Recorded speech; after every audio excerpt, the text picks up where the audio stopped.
तो चलिए शुरू करते हैं भाई लोग, बिना किसी देरी के। ठीक है, तो आज हम लोग क्लाइमेट को चेंज करेंगे, फिर इसको सही करेंगे डेप्थ में। सारा काम है डेप्थ में होगा, मतलब डिटेल में होगा। ठीक है भाई, तो आगे बढ़ते हैं।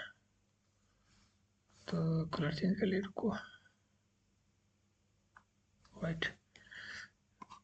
तो हम व्हाट इज क्लाइमेट चेंज, इसके बारे में बात करेंगे। ड्राइविंग फोर्स क्या है, ड्राइविंग फैक्टर्स क्या है क्लाइमेट चेंज को। ठीक है, क्लाइमेट चेंज को कौन से फैक्टर हैं जो इसको मतलब हो सकते हो फूड दे रहे हैं या इसको बूस्ट कर रहे हैं। कौन कौन से फैक्टर हैं जो क्लाइमेट चेंज को चेंज कर रहे हैं या क्लाइमेट को चेंज कर रहे हैं, ये सभी बोल सकते हो। फिर उसके बाद नेशनल एंड इंटरनेशनल एफर्ट्स, और उसके बाद ये सब है। ठीक है, क्यों, कैसे, कब स्टार्ट हुआ, इसके बारे में बात करेंगे। ठीक है, फिर इफेक्ट्स ऑफ क्लाइमेट चेंज, ये सबसे ज़्यादा इंपॉर्टेंट है। ठीक है, सबसे ज़्यादा इंपॉर्टेंट है। फिर उसके बाद हम बात करते हैं इंपॉर्टेंट ऑर्गेनाइजेशन है, उनके बारे में बात करेंगे। लाइक UN है, IPC है, एंड UNFCCC है। ठीक है, इसी प्रकार के बहुत सारे और ऑर्गेनाइजेशन हैं, इनके बारे में हम बात करेंगे। ठीक है, फिर उसके बाद इन सबसे जो बच गया है, जो इन सबको नहीं फिट होगा, उसको हम यहाँ कवर कर लेंगे। ठीक है, ये हमने कुछ पॉइंट्स बना दिए। वेदर क्या है, क्लाइमेट क्या है, एंड ये देख सकते हो। इसका हालांकि इसका PDF मैं दे दूंगा। ठीक है,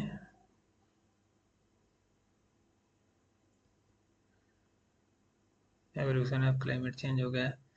फिर वाई डिड क्लाइमेट चेंज, नहीं, why did climate change start, मतलब क्लाइमेट चेंज क्यों स्टार्ट हुआ, इसके बारे में यहाँ पे लिखा हुआ है। ठीक है, हम इन सब बातों को बात करेंगे। आप यहाँ से देख सकते हैं, हमने लिख दिया है। ठीक है, when did climate change started, climate change कब स्टार्ट हुआ। यहाँ पे देखो लिखा है, कितना है, यहाँ पे लिखा है इंडस्ट्रियल रेवोल्यूशन। सर का मतलब होता है कि लगभग 1750 से स्टार्ट हुआ। फिर उसके how did climate change progress. Climate change progress मतलब है कि कैसे क्लाइमेट चेंज जो है उसको, जो क्लाइमेट को चेंज करने वाले फैक्टर हैं, ये कैसे प्रोग्रेस हो रहे हैं, मतलब उनमें कब डिक्लाइन हो रहा है, कब इंक्रीज हो रहा है, कब ज़्यादा इंक्रीज हो रहा है, कब कम इंक्रीज हो रहा है, मतलब इस सब के बारे में इसमें लिखा हुआ है। ठीक है, अगर देखो इंडस्ट्रियलाइजेशन 1750 में, इसमें उतना यूज नहीं था, लेकिन जब ये वाला डिकेड है, एक प्रकार से बूम लिखा है ना, century of boom and awareness and scientific consensus, ये लगभग 1950 से शुरू हुआ। क्यों, क्योंकि वही इसके पहले रिसर्च होता नहीं था, ज़रूरत भी नहीं थी, टेक्नोलॉजी भी नहीं थी। तीनों चीज़ें नहीं थे, रिसोर्सेज नहीं थे, ज़रूरत नहीं थी, टेक्नोलॉजी भी नहीं थी। जो थोड़ा बहुत था उससे काम होता था, मतलब इतना ज़रूरी नहीं थी। उसके बाद रिस्पांस एंड ग्लोबल एक्शन, उसके बाद 1990 से क्या हुआ, हमने कहा कुछ करना पड़ेगा भाई। जब मामला से लोगों ने, सिर्फ साइंटिस्ट लोग समझे, साइंटिस्ट लोग समझे, लोगों को समझाए, स्पेशली पॉलिटिशियंस को, तो डिसीजन तो नहीं को लेना है, उन लोगों ने उनको समझाया, तब से कुछ काम होना शुरू हुआ है। रिस्पॉन्स या ग्लोबल एक्शन। ठीक है, 1990 से। वहीं पे देखो 1990 के डिकेड में ही 1990 क्योटो प्रोटोकॉल हुआ था, और फिर से एग्रीमेंट हुआ है 2015 में।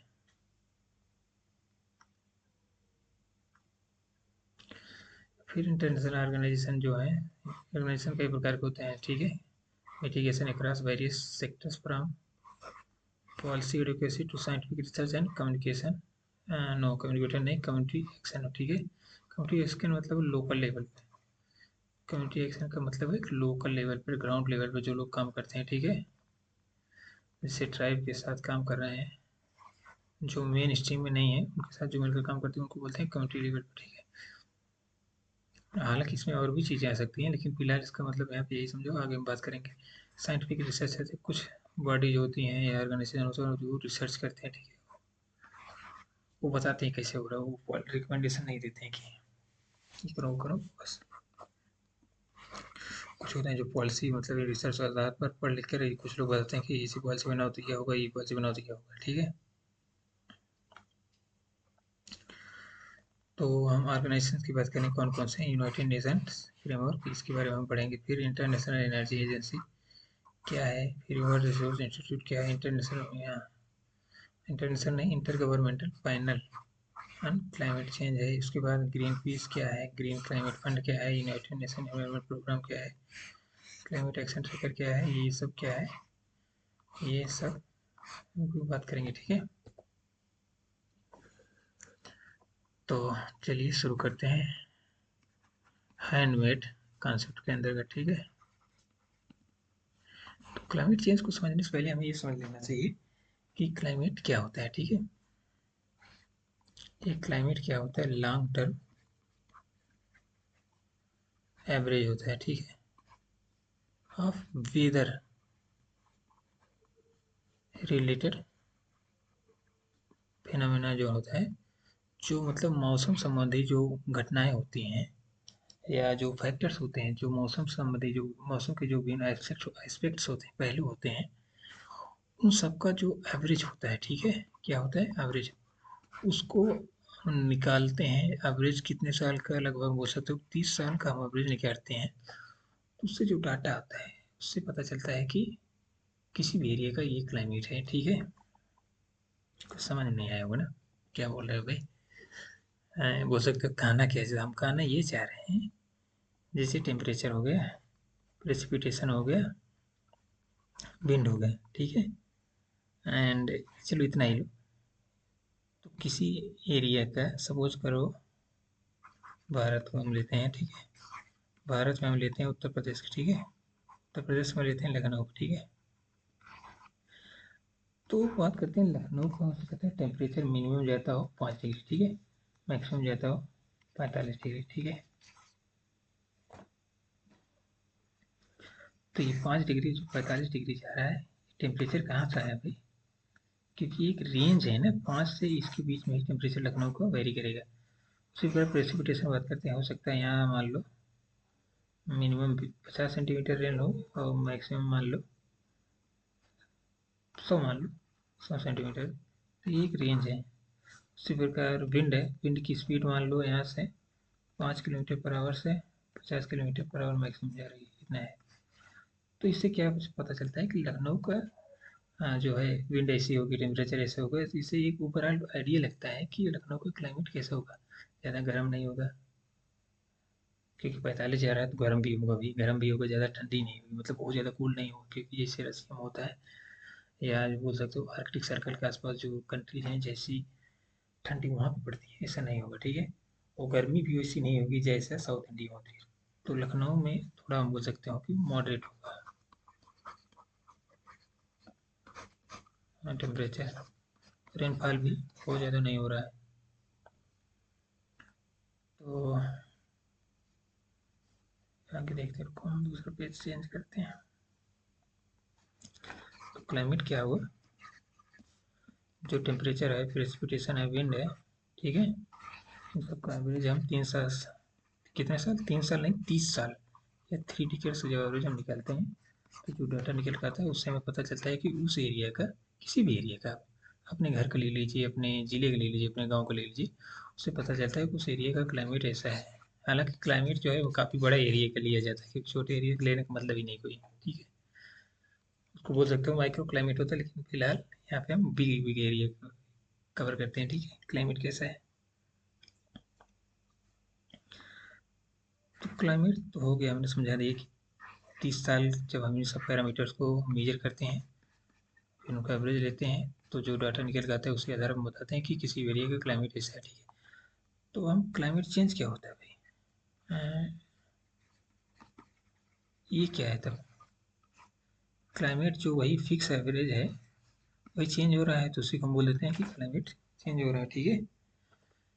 जो 30 साल का एवरेज निकाल के हम बोले हैं कि इस रेंज में टेम्परेचर रहेगी, इस रेंज में टेम्परेचर रहेगी, इस रेंज में यहाँ पे रेनफॉल होगा, इस रेंज में यहाँ पे विंड होगी। तो जब ये सारी रेंज चेंज होने लगते हैं तो उसको हम बोल रहे हैं कि ऐसा क्यों हो रहा है भाई। तो साइंटिस्ट लोग इसका रीजन ढूंढते हुए गए कि पता लगा कि ये तो क्लाइमेट चेंज हो रहा है, इसीलिए ये सब हो रहा है, ठीक है। फिर चलो ठीक है, क्लाइमेट चेंज हो रहा है, तो उसके बाद सवाल उठता है कि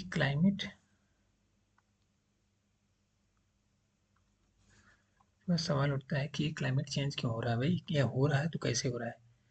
तो उसके लिए जिम्मेदार फैक्टर्स जो हैं, CO2 है, वाटर वेपर है, एरोसॉल्स है, ठीक है, CH4 है,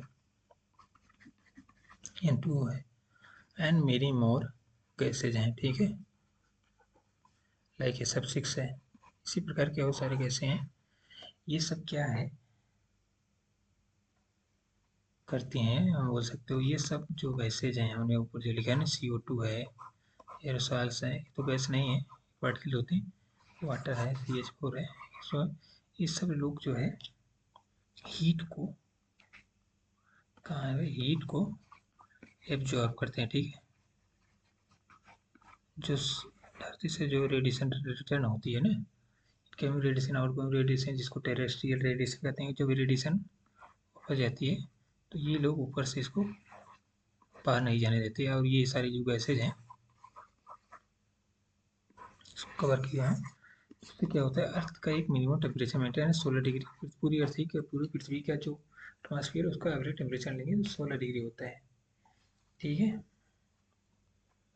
लेकिन जब से क्लाइमेट चेंज हो रहा है, CO2 की मात्रा काफ़ी ज़्यादा बढ़ गई। कहीं अगर 1750 के आसपास हम बात कर सकते हैं, अगर 220 था तो आज से 420 हो गया, ठीक है। बहुत ज़्यादा तो नहीं बदला है, लेकिन जो भी बदला है इसका इम्पैक्ट काफ़ी ज़्यादा है, ठीक है।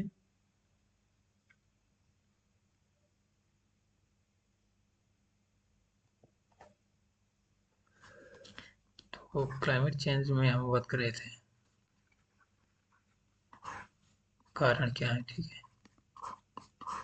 फैक्टर्स क्या है जो क्लाइमेट को चेंज कर रहे हैं, ठीक है। बोल सकते हो कि ये अगर हम सपोज करें हमारी अर्थ है, इसके चारों ओर गैसेस का, ये तो अर्थ हो गई, ठीक है। इसके चारों ओर जो हवा है, एटमॉस्फेयर, इसमें जो है CO2 है, CH4 है, H2 है लिक्विड फॉर्म में, N2 है, बहुत सारे गैसेज हैं। ये सारी गैसेज जो हैं, CO2 हो गया, या CH4 हो गया, H2 हो गया, तो ये क्या है, हीट को जो है बाहर नहीं जाने देती, ये खुद को ऑब्जर्व करती हैं। तो उससे क्या होता है, ओवरऑल पृथ्वी का जो सराउंडिंग टेम्परेचर है वो बढ़ रहा है, ठीक है। वो बढ़ने से तमाम रिएक्शन हो रही हैं। रिएक्शन का हम आगे आने वाले, अभी आगे आने वाले लेक्चर्स में, या आज ही लेक्चर में बात करेंगे, ठीक है। तो क्लाइमेट चेंज के जो कारण फैक्टर्स हैं यही हैं, ठीक है। CO2 CH4 की जो मात्रा है अभी बढ़ गई है। बढ़ने की पीछे वजह है, फॉसिल फ्यूल को बर्न कर रहे हैं, ठीक है। जब हम फॉसिल फ्यूल को बर्न करते हैं, तो इससे जो है CO2 and CH4 and N2O और SO2, बहुत सारी गैसें निकलती हैं। तो CO2 CH4 H2 तो हटा दी, क्योंकि इसको कुछ हो नहीं सकता। इसको हम आगे बात करेंगे, ठीक है, इसके बारे में। CO2 सबसे बड़ा विलेन है, ठीक है। CO2 सबसे बड़ा विलेन है, जो, हालांकि CO2 के बारे में बोल सकते हो कि हीरो भी है, विलेन भी है, क्योंकि कुछ काम ये हीरो जैसे करता है, कुछ काम विलेन जैसे करता है। फिलहाल विलेन के रूप में ज़्यादा वायरल हो गया है। तो हालांकि हीरो वाले भी इसके अंदर क्वालिटीज हम बात करेंगे, ठीक है। तो ये हो गई CO2 की स्टोरी। इसको हम अगर समराइज करते हैं, समराइज करते हुए अगर हम बात करें, क्लाइमेट जो चेंज हो रहा है, इसको, उसमें CO2 का सबसे बड़ा रोल है, एंड मीथेन का भी रोल है। फिर इनका इमिशन क्या हासिल होता है भाई, इनका मतलब उत्पादन कहाँ से होता है, सबसे बड़ा रीजन है फॉसिल फ्यूल।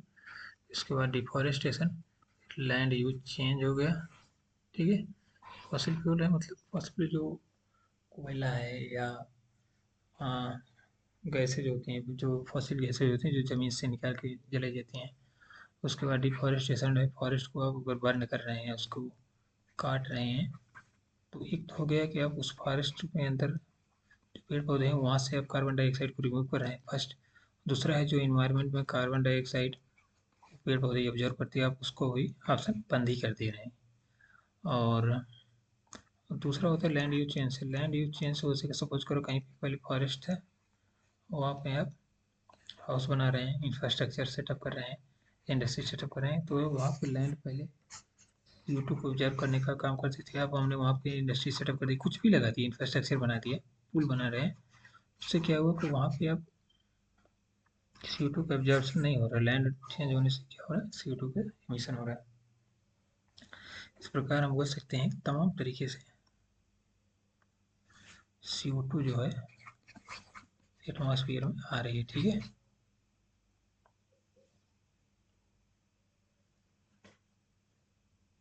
तो CO2 तो एटमॉस्फेयर में आ गई है।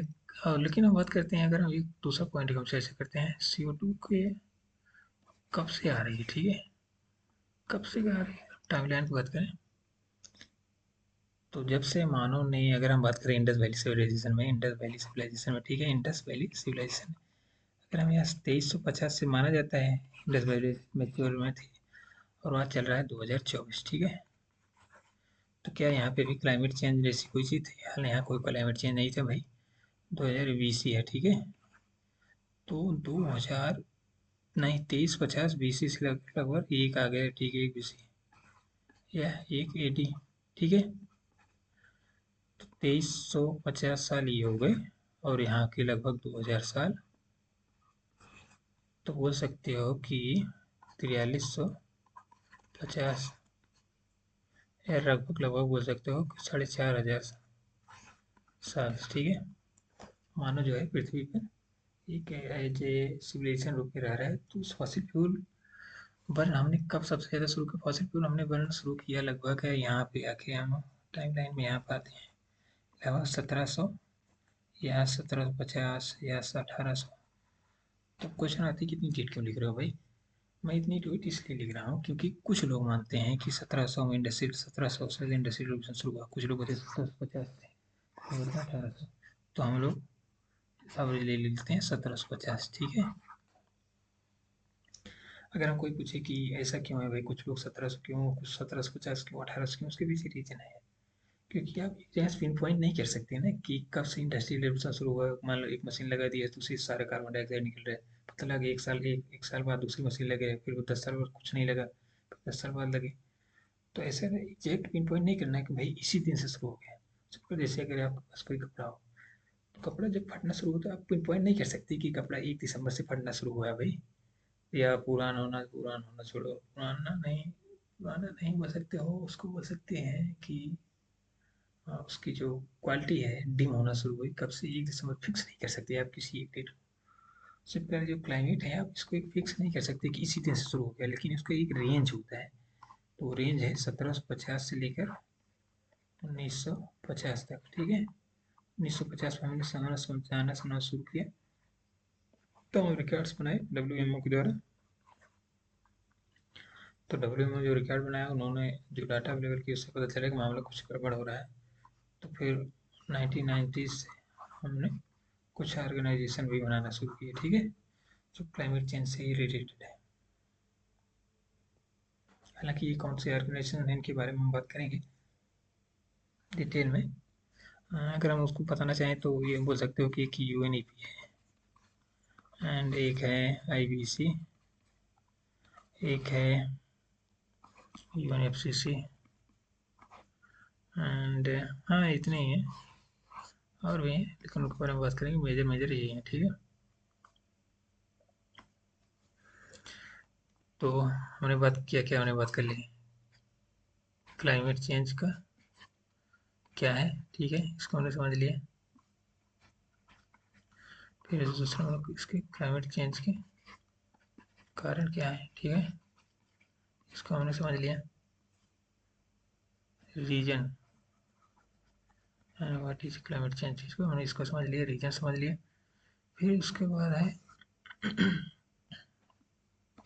इम्पैक्ट। अगर हम बात करें इम्पैक्ट की, ये सबसे इम्पोर्टेंट है भाई, सबसे इम्पोर्टेंट है, क्योंकि इम्पैक्ट, किसी चीज़ का इम्पैक्ट कितना पड़ रहा है वही तो मैटर करता है। कारण तो ठीक है जो है वो भी इम्पोर्टेंट है, लेकिन इम्पैक्ट सबसे ज़्यादा है, इम्पैक्ट इसका काफ़ी ज़्यादा है। हम बात करें अगर बायोडाइवर्सिटी लॉस हो रहा है इससे। ठीक है, बायोडाइवर्सिटी लॉस कैसे हो रहा है भाई?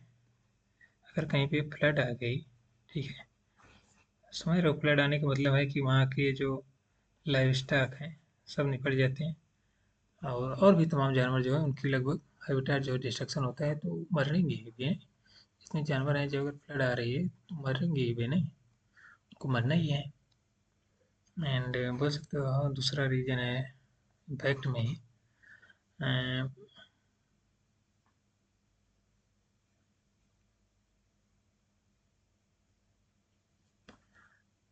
ओशन पे पड़ रहा है, ठीक है, लैंड पे पड़ रहा है,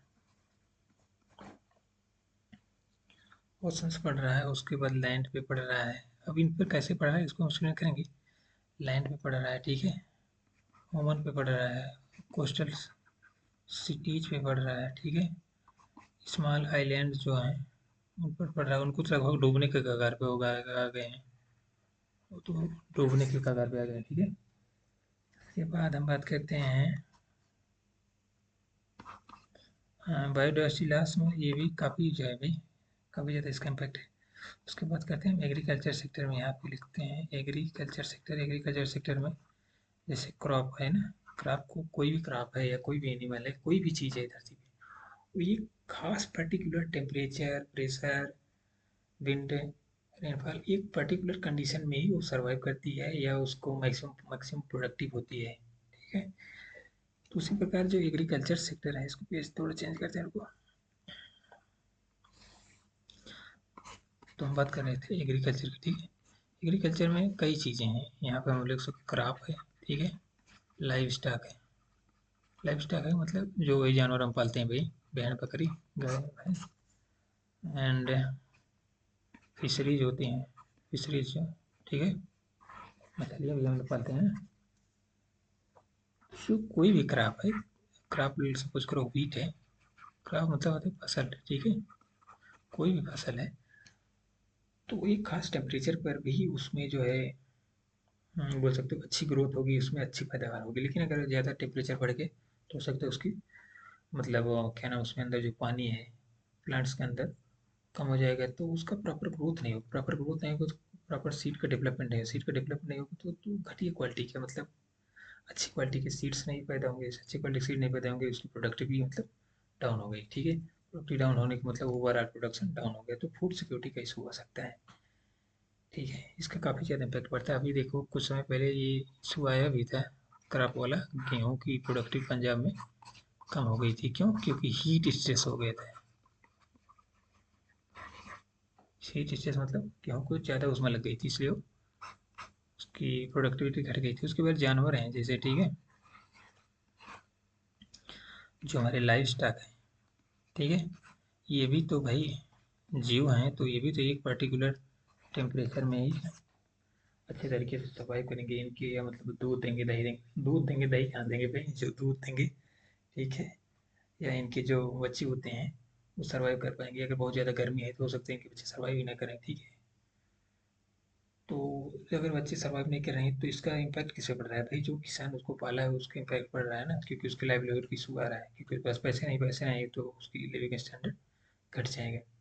उसी बार कहते हैं फिशिंग में, ठीक है, फिशिंग टेम्परेचर बढ़ने से भाई यहाँ की प्रोडक्ट भी घटेगी, क्योंकि फिशेज जो है एक पर्टिकुलर टेम्परेचर में, वही हमने बताया ना, सारे जीव एक पर्टिकुलर टेम्परेचर में ही काम करते हैं सही तरीके से, ठीक है।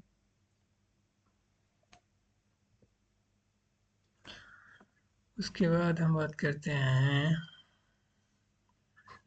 क्लाइमेट चेंज जो है इस डिजर्टिफिकेशन को भी बूस्ट कर रहा है। डिजर्टिफिकेशन कैसे बूस्ट कर रहा है भाई? पहली बार डिजर्टिफिकेशन का मतलब होता है कोई फर्टाइल लैंड, टाइम, ये टी टाइम है, टेम्परेचर नहीं, कुछ समय बाद, या बोल सकते हो कि 10 20 50 साल बाद फर्टाइल हो रही, फर्टाइल से फर्टाइल हो रही, मतलब पहले वहाँ पे गेहूँ धान होता था, वहाँ गेहूँ धान कुछ नहीं हो रहा, वहाँ पे घास फूस हो रही, तो बोलेंगे फर्टाइल से इनफर्टाइल हो गई। इसका मतलब लैंड जो है डेजर्ट में कन्वर्ट हो गई। इसी प्रकार इसको हम बोलते हैं, इस प्रकार से हम बोलते हैं कि डिजर्टिफिकेशन हो रहा है भाई, उस लैंड का डेजर्ट में कन्वर्ट होने का जो प्रोसेस है, उसको प्रोसेस को डिजर्टिफिकेशन बोलते हैं, प्रोसेस है, ठीक है। इसको लेकर भी एक हालांकि 1994 में एक बॉडी बनी थी जिसको बोलते हैं UN CC डी, ठीक है, 3 बार सी है। यूनाइटेड नेशन कन्वेंशन,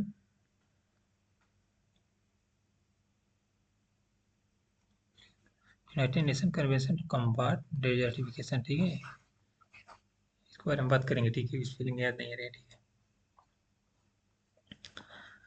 तो ये हो गया, तो प्रभाव हो गए। उसके बाद हम बात करते हैं, प्रभाव हो गया, इसके बाद मिटिगेशन, उपाय क्या हो रहे हैं भाई। तो मिटिगेशन का उपाय हमने लगभग 1972 में शुरू किया, ठीक है। 1972 में स्टॉकहोम पहली कॉन्फ्रेंस हुई थी ह्यूमन इन्वायरमेंट को लेकर, जिसे ह्यूमन का इन्वायरमेंट जो है, चारों ओर का जो है, उसको लेकर कॉन्फ्रेंस हुई थी पहली बार जो है, जो क्लाइमेट चेंज से रिलेटेड थी, बोल सकते हो थोड़ा बहुत। तो यहाँ पे ज़्यादा कुछ डेवलप नहीं हुआ, सिर्फ यूएनईपी यहाँ पे स्थापना हुई, ठीक है। 1972 में यूएनईपी की स्थापना हुई थी। उसके बाद 10 साल बाद 1982,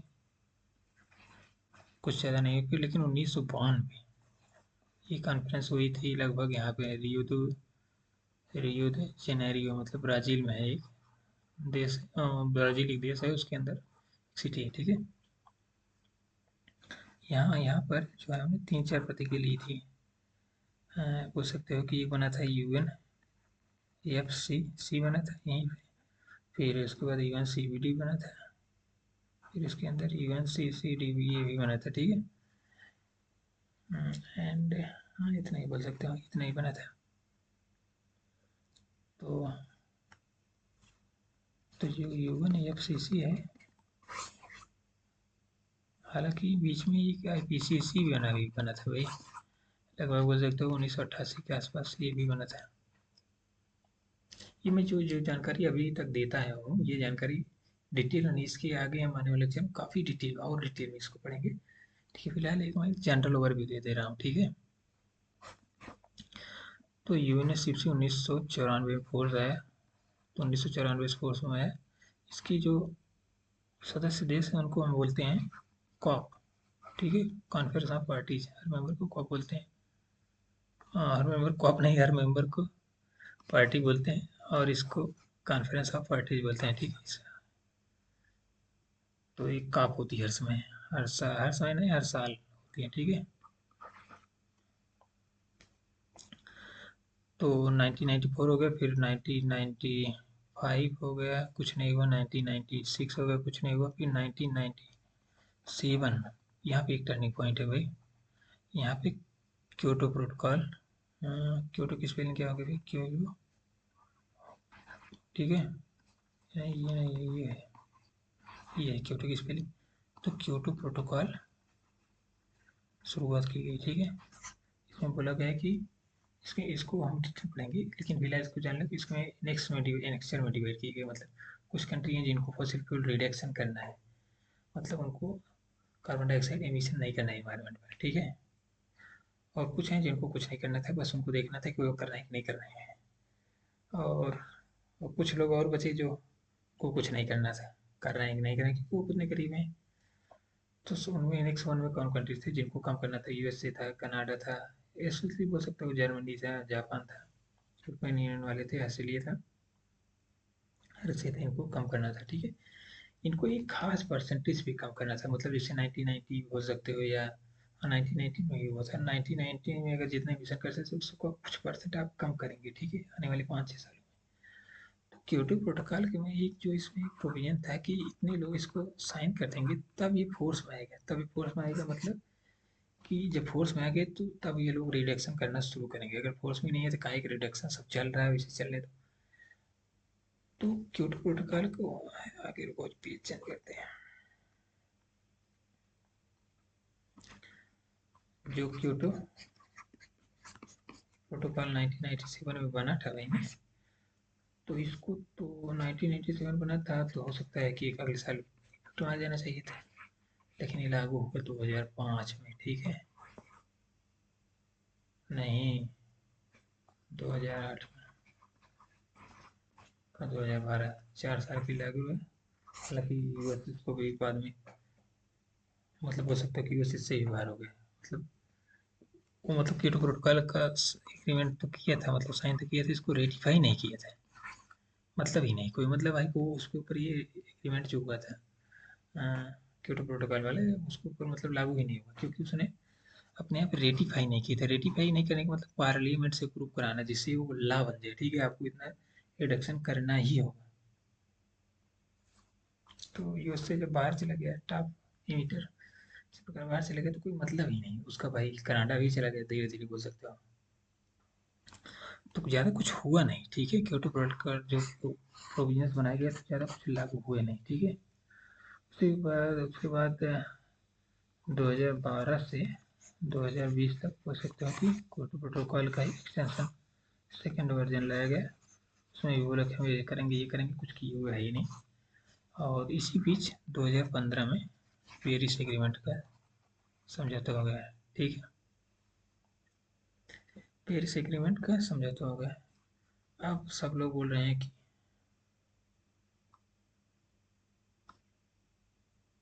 अब सब बोल रहे हैं कि 1.5 डिग्री सेंटीग्रेड टेम्परेचर जो है, ये एक थ्रेशोल्ड है, इसको क्रॉस कर देंगे तो ये हो जाएगा, वो हो जाएगा, दुनिया बर्बाद हो जाएगी। तो अब जो 1 पॉइंट पे लोग देखो काफ़ी चर्चा होती है, 1.5 1.5 1.5। 1.5 क्या है, इसको हम, ठीक है, अगले लेक्चर में डिस्कस करेंगे। ठीक है, और मैं ये बोलता हूँ, दो तीन चीज़ क्लियर कर दूँ। जो ये मैं पढ़ा रहा हूँ, मैं जो बता रहा हूँ, आपको जानकारी दे रहा हूँ, इसकी जो पीडीएफ है, आप लोगों को नीचे डिस्क्रिप्शन में मिल जाएगी, या मैं एक टेलीग्राम लिंक बना दूंगा कमेंट सेक्शन में, वहाँ पे ज्वाइन करके आप इसका पीडीएफ ले सकते हैं, अगर जिसको चाहिए होगा। ठीक है, उसको नहीं चाहिए बात ही अलग है। ठीक है, अभी हमने जो बताया है ये सब सारी चीज़ें, ठीक है, इसको हम और डिटेल में पढ़ेंगे। ठीक है, एग्जैक्टली कौन सा क्योटो प्रोटोकॉल क्या है, उसके बाद जो तमाम ऑर्गेनाइजेशन है, कौन सी है, कब बनी, उसका एग्जैक्ट पर्पज क्या है, एंड बोल सकते हो कि कौन देश में एग्जैक्टली ये सब हो क्यों रहा है, भाई उससे बाहर क्यों चला गया। इंडिया जैसे देशों को क्यों नहीं मिशन डायरेक्शन करना पड़ा 2015 में। फिर से किलोमीटर, तो उसमें क्या प्रोविजन किए गए हैं, अभी क्या है, 2024 चल रहा है, तो अभी क्या क्या प्रोविजन किए गए हैं, इन सब चीज़ों को हम आगे वाले लेक्चर्स में डील करेंगे। ठीक है, मिलते हैं अगले लेक्चर में। Thank you, bye.